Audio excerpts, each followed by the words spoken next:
Nagkayayaan kami mag-boodle fight ng team.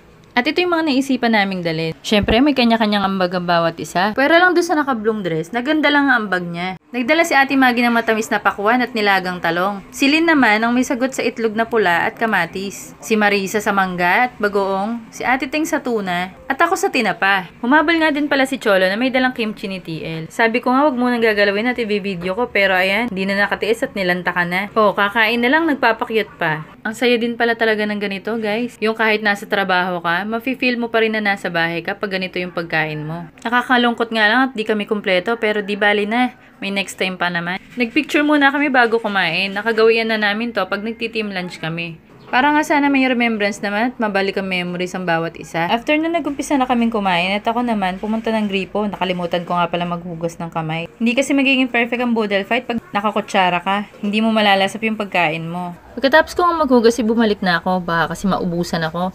Ang sarap naman ng kain ni Angela. Sabi niya pag naulit daw, sagot na niya yung hotdog. Sabi ko nga mas okay yun para sa susunod, mga level up na ulam naman dadali namin.